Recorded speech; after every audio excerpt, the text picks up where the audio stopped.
चलो बढ़ते हैं आगे। लास्ट हमने कंप्लीट किया section 56 sub section 2 close 10 taxability of gifts, है ना। छोटे मोटे फिनिशिंग टचेस सेक्शन के बाकी हैं, बट एग्जाम ओरिएंटेड या एग्जाम पॉइंट ऑफ व्यू मैंने सारे कॉन्सेप्ट्स आपको इन डिटेल पढ़ा लिए। तो व्हाट वी डू इज, अब हम इस कॉन्सेप्ट का सम सॉल्व करते हैं, अच्छा खासा सम सॉल्व करेंगे। सम का एक जिस्ट दे देता हूँ। ये सम सॉल्व करने के बाद जो इस सेक्शन के फिनिशिंग टचेज हैं या छोटी मोटी मिसलिनियस बातें हैं वो मैं आपको बता दूंगा, है ना। सम का जिस्ट दे देता हूँ। यहाँ सपोज आप ही हो इंसान, आप इंडिविजुअल हो, इंडिविजुअल टैक्स पेयर, आपको है ना इस साल के दौरान क्या क्या किस किस से गिफ्ट्स मिली है उसकी लिस्ट आपने बना ली। कुल मिला के 20 तकरीबन 20 गिफ्ट्स आपको मिली हैं। किसी से जमीन मिली, ने किसी से मूवेबल प्रॉपर्टी मिली, ने किसी से रोकड़ा मिला, एक्सेट्रा। आपने पूरी लिस्ट बना दी। अब सवाल ये है, आपको ये पता करना है कि आपके लिए टैक्सेबल अमाउंट ऑफ गिफ्ट्स कितना है, कितना amount is taxable under the head house, sorry under the head income from other sources. ठीक है। अब मैंने आपके सामने एक सम का ढांचा बना दिया है, पूरा इन डिटेल ढांचा नहीं बनाऊंगा ऑब्वियसली, रीजन बीइंग जगह की थोड़ी कमी है। अब हम कैसे अप्रोच करेंगे वो मैं आपको बता देता हूँ। देखो ये पर्टिकुलर्स का कॉलम, पर्टिकुलर्स के कॉलम के बाद ये आपकी कैटेगरीज बन गई। गिफ्ट 5 कैटेगरीज में मिलती है ना। चलिए बताइए, शॉर्ट में कैटेगरीज लिखेंगे, ठीक है। कैश, कैश गिफ्ट्स मिली। बताइए दूसरी कैटेगरी कौन सी? मूवेबल प्रॉपर्टीज, कौन सी? फ्री। गाइस मैं रीड कर रहा हूं लिखते टाइम, फॉन्ट्स छोटे हो तो मे भी विजिबल ना हो, इसके लिए मैं रीड कर रहा हूं। And you need not worry, आपके पास तो बुक भी है, तो बुक से आप इसको कंपेयर गो थ्रू कर सकते हो। खैर आपको बुक की जरूरत भी नहीं है, आप ये सारी कैटेगरी अच्छे से जानते हैं तो खुद भी फ्रेम कर पाएंगे। नेक्स्ट कैटेगरी कौन सी है बताइए? Movable property less consideration, less बोले तो इनएडिक्वेट कंसीडरेशन, इनएडिक्वेट कंसीडरेशन।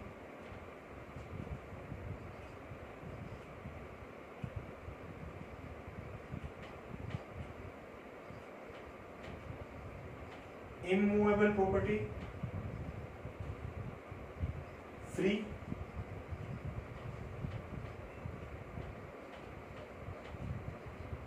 इमूवेबल प्रॉपर्टी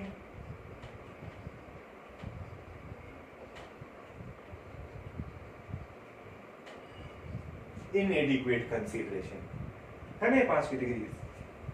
बस अब बारी बारी से मैं क्या करूंगा, पर्टिकुलर पढ़ूंगा, आपको दिमाग चलाना है ये टैक्सेबल होगा या नहीं होगा, होगा तो क्यों, नहीं होगा तो क्यों, दिमाग चलाना है। एंड जो कंक्लूजन निकलेगा वो कंक्लूजन हम यहाँ इनकॉर्पोरेट करते रहेंगे। मैं पूरे पर्टिकुलर नहीं लिखूंगा, है ना। यहाँ पूरा पर्टिकुलर आ जाएगा और यहाँ अमाउंट आ जाएगी। अब पर्टिकुलर लिख के टाइम वेस्ट क्यों करना है, हमें तो समझना है ना। आप खुद फिर प्रेजेंटेशन तो ले ही सकते, कोई दिक्कत नहीं है। आइए बुक्स उठा लीजिए, 374 पेज नंबर पे आ जाएंगे आप, और आपके पास अवेलेबल है सम नंबर, प्रॉब्लम्स दिख रहे होंगे 114.1-P1। Start. X receives following gifts during the previous year 1920। पहली गिफ्ट बहुत इजी है, on the occasion of marriage of x. पढ़ना चाहिए क्या आगे? बिल्कुल नहीं। क्यों? एग्जेम्प्टेड कैटेगरी में फॉल करेगा। शादी पे चाहे जो मिल जाए, जितने भी रुपए की गिफ्ट मिल जाए, सारी एग्जेम्प्टेड। हलाल तो वैसे हो रहे हो, सरकार और हलाल नहीं करेगी। देख लो फिर भी एक बार को आगे मिला क्या? 2,90,000 की गिफ्ट मिली, जिसमें से 2 लाख is received from दोस्त of X and Mrs. X, and remaining amount is received from close relatives of X and Mrs. X। ठीक है, कोई दिक्कत लेने की जरूरत नहीं है। तो आप ये पूरा पर्टिकुलर लिख लोगे, gift received on the occasion of marriage. कहाँ लिखोगे? यहाँ। कैश मिला ना, कैश, तो कैश वाली कैटेगरी में exempted. नंबर 2, ये पर्टिकुलर्स आप खुद लिखोगे. Number 2, on 22 June he gets a gift of rupees 23,000 from C, who is the cousin of his father. बताइए क्या मिला? रोकड़ा गिफ्ट, कैश गिफ्ट. कितनी? 23,000. किससे? पापा के कजिन से. आपने पढ़ा था एग्जेम्प्टेड कैटेगरीज में रिलेटिव्स से जो गिफ्ट मिलेगी ना वो एग्जेम्प्टेड होती है. दिमाग चलाइए, कजिन ऑफ फादर क्या रिलेटिव होते हैं क्या? रिलेटिव कौन से थे आपके? याद करो. पहला स्पाउस. नेक्स्ट आपके भाई बहन, स्पाउस के भाई बहन. आपके पेरेंट्स के भाई बहन, पापा के भाई बहन, मम्मी के भाई बहन. यहाँ वही फॉल तो कहीं ना कहीं पर उससे रिलेटेड पॉइंट है, पापा के कजिन. अब सवाल ये उठता है, पेरेंट्स के भाई बहन आपके रिश्तेदार तो हैं, बट क्या सगे भाई बहन या कजिन भी? क्या लगता है?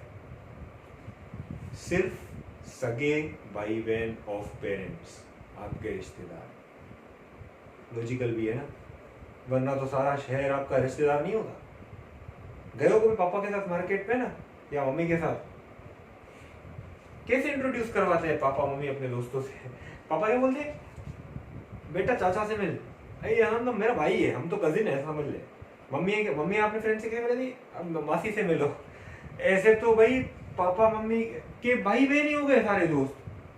तो फिर तो सारा शहर हमारा रिश्तेदार नहीं हो गया फिर तो वो रिश्तेदार नहीं मानते. सगे भाई बहन जो होंगे ना पेरेंट्स के, वही रिश्तेदार. तो रिलेटिव तो नहीं है. मिली है कैश गिफ्ट. अब सवाल ये उठता है टैक्सेबल है या नहीं.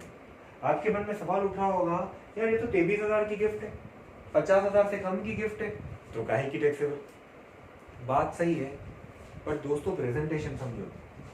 आपको यहाँ लिखना रहेगा, क्योंकि ये टैक्सेबल कैटेगरी है, 23,000 लिखना रहेगा. आपको याद है पूरे साल की जो कैश गिफ्ट्स है, ऑल ट्रांजेक्शंस, उन सबका टोटल लगा के देखना होगा, क्या 50,000 से ऊपर गया या नहीं गया.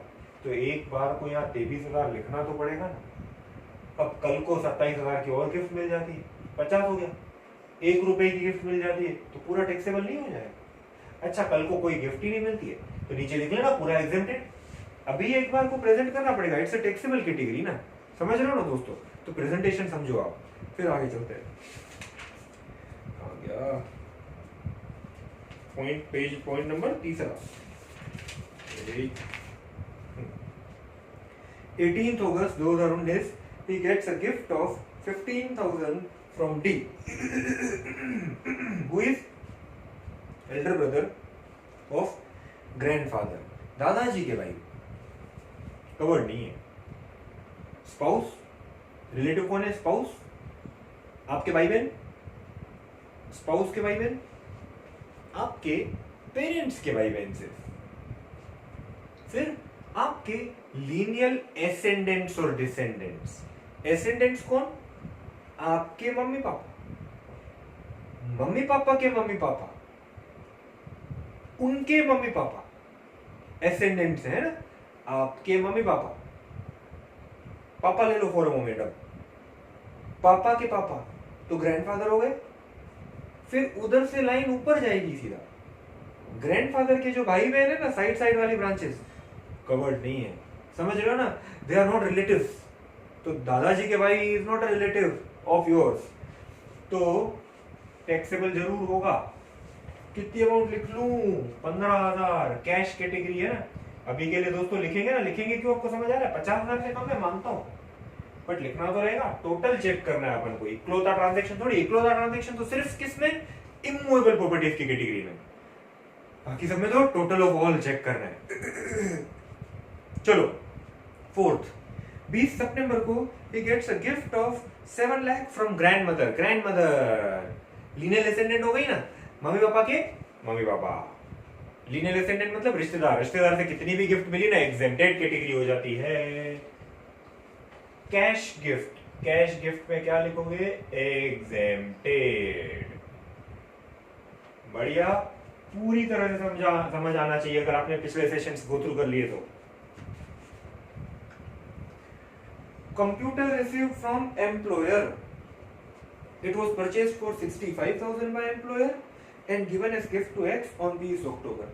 आप जहाँ जॉब करते हो ना, आपके एम्प्लॉयर ने 65,000 का कंप्यूटर लिया था 1 मई को, और 20 अक्टूबर को कंप्यूटर आपको गिफ्ट में दे दिया एम्प्लॉयर से आपको मिली गिफ्ट। क्या टैक्सेबल होगी नहीं होगी? क्या दिमाग चलना चाहिए पता है? खतरनाक पॉइंट। कंप्यूटर कौन सी कैटेगरी में फॉलो होना चाहिए? होता दिख रहा है, कैश थोड़ी, मूवेबल प्रॉपर्टी है। हाँ, एक आम इंसान के नजर में वो मूवेबल प्रॉपर्टी है, जो फ्री में मिली ना आपको 65,000 की चीज फ्री में, मूवेबल प्रॉपर्टी है आम इंसान के नजर में। बट आपको याद है दोस्तों, इस सेक्शन ने मूवेबल प्रॉपर्टी को डिफाइन किया था। मूवेबल प्रॉपर्टी मतलब मेरे नजर में यही है, ये सेक्शन कहता है। और क्या याद कर रहे हैं? क्या? Shares and securities, jewellery, archaeological collections, drawings, paintings, sculptures, any other work related to art. मतलब कंप्यूटर मूवेबल प्रॉपर्टी है ही नहीं इस सेक्शन में, तो यहां टैक्सेबिलिटी नहीं होती। तो मैं क्या करूंगा, यहां पे एक नोट लिखूंगा, not a property as per this section, therefore not taxable. Words पे फोकस करना दोस्तों, वैसा इंटर में इतने भी मायने नहीं लगते, बट हाँ आप इससे यूज टू हो जाते हो और वर्ड्स को ऐसे लिखते हो ना, बहुत अच्छी इंप्रेशन पड़ती है। मैंने कहीं पर लिखा एग्जेम्प्टेड, इधर लिखा नॉट टैक्सेबल, रिजल्ट तो सेम है, टैक्स नहीं भरना है, बट फर्क है। एग्जेम्प्टेड क्या होता है पता है? टैक्स आपके ऊपर अट्रैक्ट तो हुआ, बट सरकार ने खींच लिया वापस, एग्जेम्प्ट कर लिया। नॉट टैक्सेबल में क्या होता है पता है? टैक्स आपके ऊपर इस सेक्शन में अट्रैक्ट ही नहीं हुआ। समझ रहे हो? इसके लिए मैंने यहाँ वर्ड लिखा नॉट टैक्सेबल, अट्रैक्ट नहीं, प्रॉपर्टी नहीं, अट्रैक्ट नहीं हुआ। इसके बाद एक बात और बता दो आपके नॉलेज के लिए, सैलरी हेड, एम्प्लॉयर से एम्प्लॉय को कंप्यूटर मिला, काइंड ऑफ परक्यूसाइट्स या फैसिलिटीज हो गई ना, तो हाँ सैलरी हेड में टैक्सेबल हो सकता है। वहां आपकी ये पगार मानी जा सकती है, सैलरी मिल गई आपको, एक फायदा मिल गया, वहां टैक्सेबल होगा। कैसे? वो उस चैप्टर में हम करेंगे जरूर। अभी के लिए मैं आपके लिए नोट पे लिख लेता हूं, it may be taxable under salary head. समझे दोस्तों? यहां आपको कुछ नहीं करने का। वैसे एग्जाम में आपको प्रेजेंटेशन कैसे रहेगा? पॉइंट लिखोगे, मूवेबल प्रॉपर्टी में नॉट टैक्सेबल लिखोगे, ब्रैकेट में लिख देना नोट नंबर 1, और सम के बाद नोट नंबर 1 में ये चीज लिखोगे। यहाँ ऐसे कचरा नहीं करने का, ये तो आपके एक्सप्लेनेशन, आपके समझने के लिए अभी हम ऐसा कर रहे हैं। आपकी किताबों में जब आप आपके नोटबुक्स में जब सॉल्व करो तो अभी आप ऐसा करोगे, आपके नजरों में सामने आए। एग्जाम में इस नोट को नीचे ले लेने का। Next, Chhathi, x purchases a house property from दोस्त डी। कितने रुपए में खरीदी? 65,000 में हाउस प्रॉपर्टी, जिसकी स्टैंप ड्यूटी वैल्यू 10 लाख है। मस्त काम हो गया ये समझने वाली बात है। आप अपना दिमाग चलाइए। वैसे मैं यहाँ कैलसी ले लेता हूँ। कैटेगरी कौन सी हुई है हमारी? परफेक्ट, सही समझ ले। Immovable property, inadequate consideration. कैसे जाती थी टैक्सेबिलिटी? आपको दोस्त ने प्रॉपर्टी थी 10 लाख की और आपने उसको 65,000 भरे। आपको याद है नॉमिनल कंसीडरेशन भरा, सो दैट गिफ्ट की गिफ्ट मिल गई आपको। तो 10 लाख की प्रॉपर्टी आपको 65 में मिल गई, तो आपको 935 का तो फायदा हो गया ना, 9,35,000 का हो गई गिफ्ट 935 की। बट सरकार को आप क्या बोल पाओ कि गिफ्ट थोड़ी ना है। गिफ्ट तो क्या होती है जो मुफ्त में कोई देके जाए, मुफ्त में थोड़ी है। मैंने तो 65,000 में खरीदी, उसकी प्रॉपर्टी उसने बेची, उसने जितने में बेची। आप इसको गिफ्ट विफ्ट नहीं समझ सकते। याद आ रहा है वो सब भाषा? ऐसा आपने सरकार को कहा। बट अब तो सरकार ने बाकायदा इस सेक्शन में बोल दिया, अगर इमूवेबल प्रॉपर्टी खरीदी है और इनएडिक्वेट कंसीडरेशन पे खरीदी है तो उसको हम गिफ्ट माने। बट कैसे टैक्सेबिलिटी अराइज होगी? सबसे पहले क्या चेक किया जाएगा? मैं यहाँ लिख रहा हूं, फिर मिटा दूंगा। आपका sort of working note, actual consideration आपने कितना पे किया? 65,000।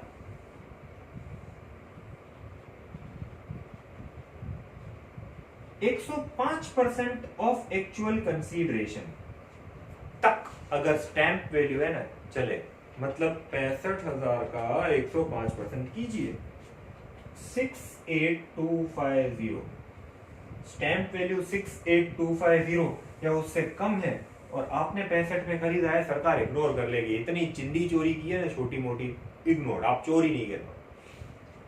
बट अगर स्टैंप वैल्यू जो है इससे ज्यादा है, जो कि है 10 lakh, if this stamp value is more than this 105% of actual consideration, you are a चोर। आपको गिफ्ट मिली है माना जाएगा, गिफ्ट मिली है, it's a gift. Now question arises, क्या ये टैक्सेबल गिफ्ट है या नहीं? उसके लिए आपको ये देखना पड़ेगा फायदा कितने रुपए का हुआ। 10 की चीज, अब इन दोनों को कंपेयर नहीं करना है, अब इसको और इसको कंपेयर करना है। 10 की चीज मिली 65 में, फायदा कितने का हुआ? 935 का। कितने रुपए से ज्यादा है फायदा? 50,000 रुपए से ज्यादा। सिंगल ट्रांजेक्शन, सारे ट्रांजेक्शन का टोटल नहीं, सिंगल ट्रांजेक्शन 50,000 रुपए से ज्यादा है, टैक्सेबल हो जाएगा। पहले गिफ्ट है, फिर दूसरे में तय किया टैक्सेबल है। टैक्सेबल है तो अमाउंट उठाइए और यहां लिखिए 9,35,000।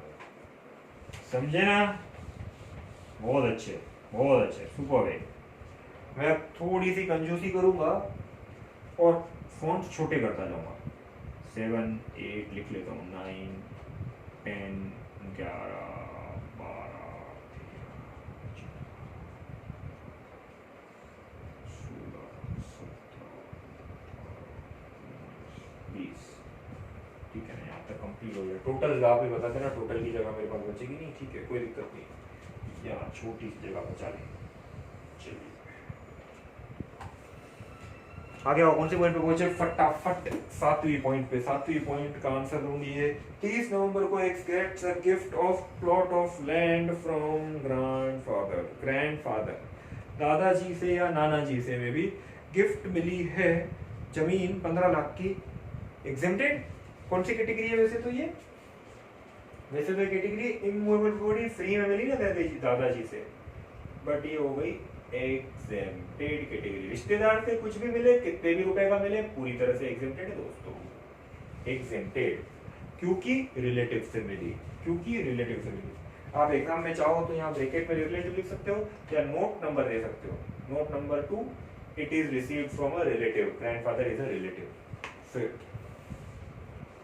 आगे आगे आगे 8वां नंबर, 30 दिसंबर को X gets by a gift commercial flat from बड़ा भाई elder brother of his father-in-law, stamp duty value 25 lakh. X के ससुर के भाई से गिफ्ट मिली। आई एम श्योर आपको याद होगा, याद नहीं होगा तो आ जाएगा, ऐसी बातें याद रहेगी। कहा कैसे बताया मैंने? रिलेटिव कौन कौन होंगे? स्पाउस ऑफ इंडिविजुअल, आपके भाई बहन, इंडिविजुअल के भाई बहन मतलब स्पाउस के भाई बहन। स्पाउस ने क्या बोला था? तेरे भाई बहन, तेरे भाई बहन, मेरे भाई बहन कुछ नहीं, तेरे भी भाई बहन हमारे रिलेटिव। फिर आपके पेरेंट्स के भाई बहन, स्पाउस ने क्या बोला था? तेरे भाई बहन, और सॉरी तेरे पेरेंट्स के भाई बहन, तेरे रिलेटिव। मेरे पेरेंट्स के भाई बहन कुछ नहीं।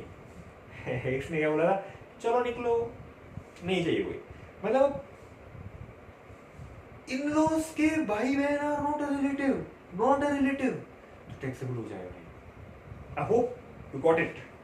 8th कैटेगरी बताइए, कैटेगरी बताइए। 25 लाख का क्या मिला है? 25 लाख का कैश मिला था। कमर्शियल फ्लैट मतलब इमूवेबल प्रॉपर्टी मिली थी फ्री में ना। इमूवेबल प्रॉपर्टी मिली थी दोस्तों फ्री में, क्योंकि स्टैंप वैल्यू 50 लाख से ज्यादा है, ये टैक्सेबल हो जाएगा। Single transaction we have to check, single transaction ही देखना रहेगा। आइए आगे बढ़िए, 9th नंबर के पॉइंट पे जाते हैं।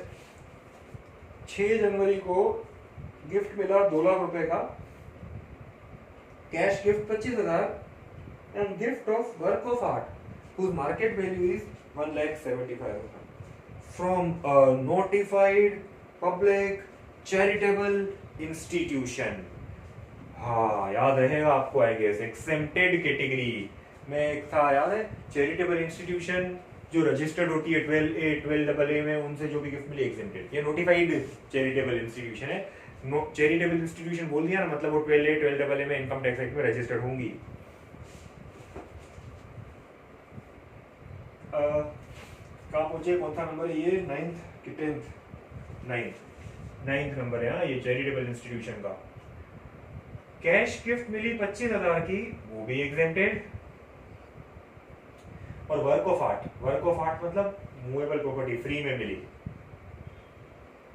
माना अच्छी खासी कीमत की है, 50,000 से ज्यादा की है, बट एग्जेम्प्टेड। 11 जनवरी को हाउस प्रॉपर्टी मिली under a will of a person known to him. Will, stamp duty value is 15,40,000। भाई विल में क्या मिला, house property, immovable property free. पर आपको याद है ना, विल या इनहेरिटेंस में कुछ भी मिले एग्जेम्प्टेड रहता है, यहाँ एग्जेम्प्टेड लिखने का, नोट नंबर 3 डाल देने का, लिखने का विल के तहत मिली हुई चीजें आर एग्जेम्प्टेड।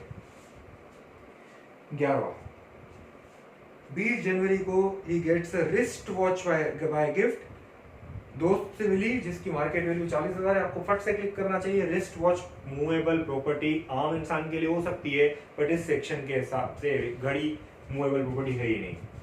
तो 11वें नंबर पे आपको वैसा वाला नोट लिखना पड़ेगा, not a property so not taxable. यहाँ तो सैलरी वैलरी जैसा ऐड भी नहीं है, दोस्त से मिली, एम्प्लॉयर से थोड़ी मिली, खत्म बात, बड़ो भाई। चलो 12 नॉट अ प्रॉपर्टी, ये आप नोट खुद ही लिख दोगे ना। 13 1 फरवरी को ही purchase as a commercial property 16 lakh की स्टैम्प ड्यूटी वैल्यू 16,75,000 है। देखिए भाई कौन से कैटेगरी में फॉल कर जाएगा, इमूवेबल प्रॉपर्टी इनएडिक्वेट कंसीडरेशन, क्योंकि 16,75,000 की चीज 16 लाख में मिली, कम कंसीडरेशन में मिली ना, तो अपन को वैसे ही वो सिनेरियो फ्रेम करना पड़ेगा। अब पूरा डिटेल नहीं लिखूंगा ना, समझ गए आप। ये वर्किंग नोट है, वो बिठा रहा हूँ, मतलब एक्चुअल कंसीडरेशन कितना, 16 लाख, 16 लाख का 105% कर देने का। स्टैम्प वैल्यू 1680 तक होगी, चलेगा, मतलब 1680 की चीज तक और 16 में मिली, 80,000 तक का फायदा होगा ना। छोड़ो यार चिंदी जोड़ो तुम, 5% का बेनिफिट हम नहीं देखते। अब स्टैम्प वैल्यू है कितनी, 1675, अरे कम ही है, 1680 से कम ही है। अरे यार तुमको फायदा मिला है 75,000 का, कोई दिक्कत नहीं, 80 से कम फायदा वी वॉन्ट कंसिडर। ये गिफ्ट ही नहीं है तुम्हारे लिए, टैक्सेबल है या नहीं वो तो सोचना ही नहीं है, गिफ्ट ही नहीं है, गिफ्ट ही नहीं है, तो हटा दो इसको और लिख दो 12 नंबर है, if I am not wrong, not taxable. नीचे नोट लिख देने का, as stamp value is not more than 105% of actual consideration. Let's proceed। 13 number पे पहुंचे हम। 1 फरवरी को ही purchase is a commercial property. अच्छा हाँ, अपन ने 13th कर लिया, आई एम सॉरी फ्रेंड्स, ये 13 है, ये 13 हो गया, मैंने पहले 13 कर लिया, रीड कर लिया, कोई दिक्कत नहीं, हमें तो सारे करने ही है, नॉट टैक्सेबल, कॉन्सेप्ट समझ ही गए, बार बार भी ले रहा हूं। 25 जनवरी को he purchases work of art for 16 lakh from exhibition in New York, fair market value of work of art on the date of purchase 17 lakh. आप एग्जीबिशन में गए, एग्जीबिशन में एक वर्क ऑफ आर्ट था, 17 लाख की एफएमवी थी, आप 16 लाख में लेके आ गए, मतलब मूवेबल प्रॉपर्टी इनएडिक्वेट कंसीडरेशन नहीं, वर्क ऑफ आर्ट तो इस सेक्शन के मुताबिक प्रॉपर्टी भी है दोस्तों। 17 लाख की चीज 16 में मिली, कितने का फायदा हो गया, लाख का, टैक्सेबल है। 12वां number, movable property inadequate consideration lakh, 50,000 से ज्यादा है टैक्सेबल होगा। अच्छा 50,000 से कम भी होता ना, ये सपोज 23,000 होता, तुम लिखते जरूर, जैसे इधर 23 हजार लिखते, क्योंकि सारे टोटल ट्रांजेक्शन तो 50 से ऊपर हो सकते हैं। यहाँ टोटल चेक करते हैं, सिंगल सिंगल नहीं, सिंगल ट्रांजेक्शन तो सिर्फ इन दोनों पे ही चेक करते हैं। 14, चलो स्पीड करिए। 5 फरवरी को बर्थडे गिफ्ट मिली गोल्ड चेन, जिसकी फेयर मार्केट वैल्यू है 11,000। गोल्ड चेन मिली, गोल्ड चेन मतलब ज्वेलरी मतलब मूवेबल प्रॉपर्टी है, मुफ्त में मिली, मूवेबल प्रॉपर्टी फ्री में 11,000 रुपए। आप कहोगे 50 से कम है, 50 से कम है मुझे पता है, बट सारे ट्रांजेक्शंस मिलके शायद 50 से बढ़ जाए, क्योंकि we have to check the total of all transaction. तो अभी हमने लिखा है, मान लो कोई और गिफ्ट इस कैटेगरी में नहीं मिली तो नॉट टैक्सेबल। फिर 15th, X gets by way of gift a plot of land in Pune from a partnership firm. The partnership firm has only 2 partners, father of X and Mrs. X. Stamp value of plot of land is 19 lakh. आपको क्या मिली? Immovable property free में मिली, जिसकी stamp duty value 19 lakh. किससे मिली? एक partnership firm से मिली। और उस partnership firm के पार्टनर कौन है? एक्स के पापा और एक्स की वाइफ, पार्टनर वही है, उनकी फर्म ने गिफ्ट दे दी। बोलो, क्या ऐसा माना जाए कि रिश्तेदार से गिफ्ट मिली और एग्जेम्प्टेड है? क्या ऐसा माना जाए कि रिश्तेदार से गिफ्ट नहीं मिली है भैया, और क्योंकि 50,000 से ज्यादा गिफ्ट मिली है तो टैक्सेबल? क्या रिश्तेदार है या नहीं है? देखो, पापा या बीवी डायरेक्ट गिफ्ट दे ना, वो रिलेटिव माने जाते हैं, या उन्होंने नहीं दिए, यहाँ गिफ्ट पार्टनरशिप फर्म ने दी। और मैंने ये बात शायद 2-3 बार बोली होगी, इनकम टैक्स एक्ट के नजर में, कमर्शियल लॉज के नजर में, partners and partnership firm are one and the same, एक ही एंटिटीज है। बट इनकम टैक्स एक्ट के नजर में पार्टनर्स और फर्म 2 सेपरेट एंटिटीज। यहाँ फर्म से गिफ्ट मिली और फर्म आपकी रिश्तेदार नहीं हो सकती। इमूवेबल प्रॉपर्टी मिली है, फ्री में मिली है दोस्तों। 50,000 से ज्यादा अगर स्टैंप वैल्यू है तो पूरी अमाउंट टैक्सेबल होगी। सिंगल ट्रांजैक्शन ही चेक करते हैं यहाँ पे, भूलिएगा मत। 15 हो गए। 16 फरवरी को आपने 500 शेयर परचेज किए टाटा केमिकल्स में, दोस्त से परचेज किए 90 रुपए पर शेयर पे, स्टॉक एक्सचेंज के पावर से खरीदे। प्राइवेटली आपने शेयर खरीद लिए 500, 90 के हिसाब से। Lowest market quotation in Bombay stock exchange and national stock exchange on the date of purchase is 300 and 310। अब आपने 90 रुपए में 500 शेयर खरीदे। सवाल ये होता है, शेयर मतलब मूवेबल प्रॉपर्टी, पर फ्री में मिली है ये मूवेबल प्रॉपर्टी, एनएडी पे कंसिडरेशन पे खरीदी है, तो आपको फ्री में नहीं मिली, आपने दोस्त से खरीदी है 90 रुपए देके। सवाल ये होता है, फायदा कितने रुपए का? एफएमवी कितनी है शेयर्स की? तो शेयर्स की एफएमवी का रूल है दोस्तों, इंडिया के 2 स्टॉक एक्सचेंजेस हैं, 2 main stock exchanges, Bombay stock exchange, national stock exchange. आपको जाके देखने का, जिस दिन आपने शेयर्स खरीदे उस दिन बॉम्बे स्टॉक एक्सचेंज पे लोएस्ट प्राइस कितनी रही है, ट्रेडिंग प्राइस इस शेयर की 300। नेशनल स्टॉक एक्सचेंज पे लोएस्ट प्राइस कितनी रही है, 310। तो इन शेयर्स की वैल्यू 300 की रेंज में है। अब 300 माने इसकी वैल्यू या 310 माने, तो rule is whichever is lower. क्योंकि आपको, आपके लिए फायदेमंद क्या होगा टैक्स पेयर के लिए, यार 310 की चीज हमें 90 में मिली, ये फायदेमंद में रहेगा, या 300 की चीज हमें 90 में मिली, ये फायदे में रहेगा दूसरा वाला। क्योंकि 300 की चीज 90 में मिली मतलब बेनिफिट कितने का होगा, 210, अदरवाइज बेनिफिट 220 एक शेयर पे। हाँ, ये मत भूलिएगा, आपने 500 खरीदे तो 500 शेयर, एक शेयर पे 210 का benefit. Movable property inadequate consideration, यहां मैं लिख रहा हूं 1,05,000। देखिए आप हुआ क्या 1 लाख की है, 1,05,000 की है गिफ्ट, मतलब ये सब, ये तो इंडिविजुअली 50,000 से ज्यादा है, पर कम भी होती तो हम एक बार को लिखते। अभी हुआ क्या, ये देखा आपने 500 शेयर इनटू बेनिफिट कितने का है, 300 का शेयर, 90 तो हमने भरे भी है, तो बेनिफिट 210 का है। चलो 17 पे चलूंगा। गिफ्ट मिली गोल्ड रिंग, किससे मिली ये गोल्ड रिंग? गिफ्ट में कजिन ऑफ सास, मदर इन लॉ, जिसकी फेयर मार्केट वैल्यू 20,000 है। गोल्ड रिंग मतलब ज्वेलरी, मतलब मूवेबल प्रॉपर्टी है। हाँ, आपको बताया ना, इन लॉज के तो भाई बहन भी हमारे रिश्तेदार नहीं होते, सगे कजिन तो दूर की बात हो। 17 ज्वेलरी मिली, movable property free of cost 20,000। Relative नहीं है, ये रिलेटिव नहीं है तो 20,000। अब तो कोई 50,000 से कम है, 50,000 से कम है यार, बट हमको सारे ट्रांजेक्शन का टोटल अगर आप देख रहे हो 31 तो हो गया है ये, तो ऐसे शायद 50 से ज्यादा हो जाए सबका टोटल। We have to check that, अभी के लिए हम कंसीडर करेंगे।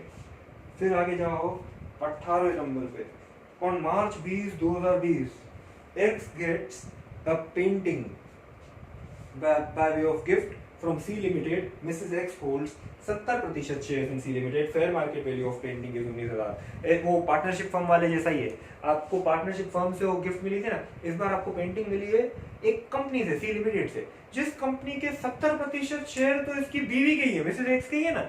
17 नंबर का सम था, 18 नंबर का था मिसेज एक्स, हाँ तो बीवी के ही है यार, ये तो मेजर शेयर होल्डर है, मेजर शेयर होल्डर है, कंट्रोल ही पूरा उसके पास है। तो क्या माना जाए, रिश्तेदार ने गिफ्ट दिया ऐसा माना जाए या नहीं? क्या ऐसा माना जाए कि बीवी ने गिफ्ट दी है या नहीं? नहीं, बीवी अलग होती है, शेयर होल्डर अलग होते हैं, कंपनी अलग होती है। Company is a separate legal entity. अरे ना लैंग्वेज में, तो ये तो एक अलग पर्सन है। कंपनी ने आपको गिफ्ट दी है भैया, और कंपनी किसी की रिश्तेदार थोड़ी है, आपकी रिश्तेदार नहीं हो सकती कंपनी। रिलेटिव की डेफिनेशन, इस सेक्शन की रिलेटिव की डेफिनेशन तो आपको पता चल गई ना, कहीं कंपनी वंपनी नहीं आई थी। तो आपको क्या मिला है, पेंटिंग। पेंटिंग पेंटिंग मतलब work of art, work of art मतलब मूवेबल प्रॉपर्टी, और कितने रुपए की मिली है? 19,000 की। ओ माय गॉड, 19,000 की movable property free of cost, 19,000 की। ओ माय गॉड, क्यों बोला मैंने? देख रहे हो बाउंड्री पे आ गए हम। 11, 20, 19 टोटल लगाओ, 50,000 हो चुका है। एक भी रुपए की इस कैटेगरी में गिफ्ट आई तो पूरी कैटेगरी टैक्सेबल। अच्छा, अब इस कैटेगरी में गिफ्ट नहीं मिली ना, तो 50 से एक्सीड नहीं किया, बच गए, कुछ भी टैक्सेबल नहीं। 2 गोलियां बची है, शूट होगी या नहीं होगी, देखते हैं इस कैटेगरी में फॉल होती है या नहीं होती है। 19 पे जाओ भाई। 25 मार्च को X gets a small plot of land by way of gift from a cousin of Mrs. X. Stamp value 44,000. Mrs. X का cousin रिलेटिव नहीं होता। रिलेटिव तो कौन होते हैं? X की spouse, spouse is relative. X के भाई बहन रिलेटिव है, स्पाउस के भाई बहन रिलेटिव हैं, बट सगे, ये कजिन है। स्पाउस का कजिन भाई रिलेटिव नहीं होता, तो रिलेटिव तो नहीं है।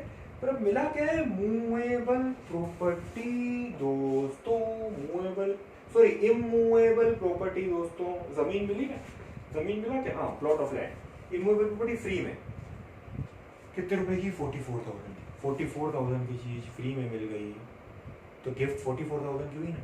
50,000 से एक्सीड नहीं कर रही, कुछ भी टैक्सेबल नहीं होगा, कुछ भी नहीं, क्योंकि यहाँ हम टोटल ऑफ ऑल नहीं लगाते, सिंगल सिंगल ट्रांजैक्शन लेते हैं। सिंगल ट्रांजैक्शन 50,000 से ऊपर तो टैक्सेबल भरना नहीं। ये 19 लाख हुआ तो टैक्सेबल, ये 25 लाख हुआ तो टैक्सेबल, यहाँ टैक्सेबल नहीं होगा।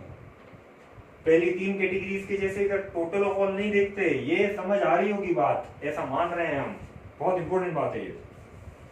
आइए फाइनली लास्ट पे जाओ। 31 मार्च को शॉप मिली, जम्मू में सिचुएटेड है। गिफ्ट फ्रॉम अ फ्रेंड जिसकी स्टैंप वैल्यू 50,000 है, बहुत इजी। दोस्त से इमूवेबल प्रॉपर्टी मिली है फ्री में, कितने रुपए की? 50,000 की स्टैंप वैल्यू की। टैक्सेबल होगी 50,000 से एक्सीड नहीं कर रही, सिंगल ट्रांजैक्शन की वैल्यू चेक करेंगे, 50,000 से एक्सीड नहीं कर रही तो भैया नॉट टैक्सेबल। 51,000 की होती तो पूरा 51 टैक्सेबल ले लेते, टोटल ऑफ ऑल नहीं लगा दे हम यहाँ पे। बढ़िया, मतलब सेकंड कैटेगरी में कुछ भी नहीं आया, बच गए। चलिए चलिए चलिए, सारी कैटेगरीज का टोटल लगाएंगे। अब हमको दिखाना क्या है? हमको सरकार को बताना है total taxable value of gifts कितनी। कैलसी उठाओ दोस्तों, सारे ट्रांजैक्शंस का, सारे कैटेगरीज का टोटल लगाओ। 23 और 15 कितना हो जाता है? 38,000। 50,000 टोटल कुछ लगा सकते हो, ऐसा सोचने की जरूरत नहीं है क्या लिख रहा है, दिखाई नहीं दे रहा है। वेट, कैलसी सबके पास है। 2,05,000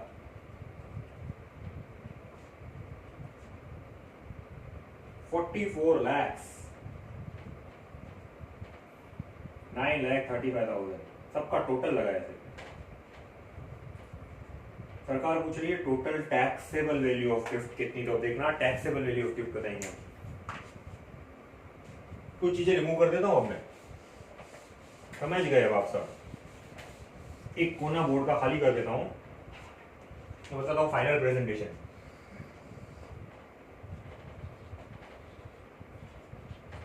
taxable value of gift,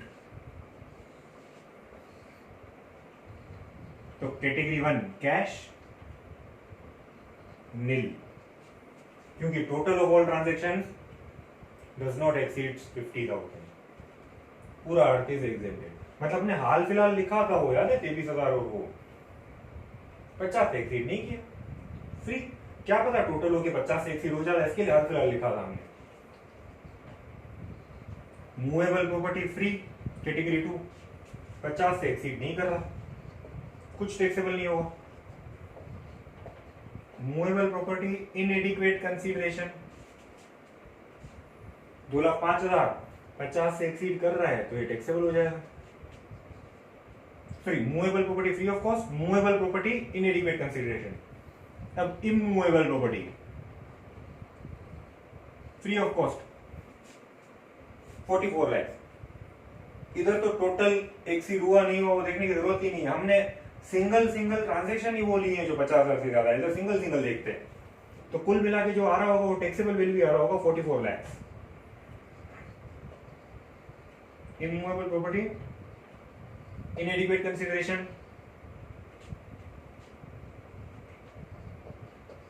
9,35,000, 2,5 44 55 lakh 40,000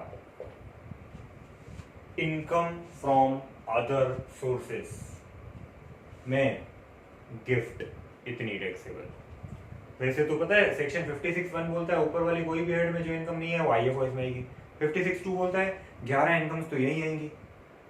अब वो सारी इनकम्स पे फोकस नहीं कर रहा हूं मैं, उनमें से 11 में से सिर्फ गिफ्ट पे फोकस कर रहा हूं। अगर मैं गिफ्ट की बात करूं तो 55,40,000 टैक्सेबल इनकम है।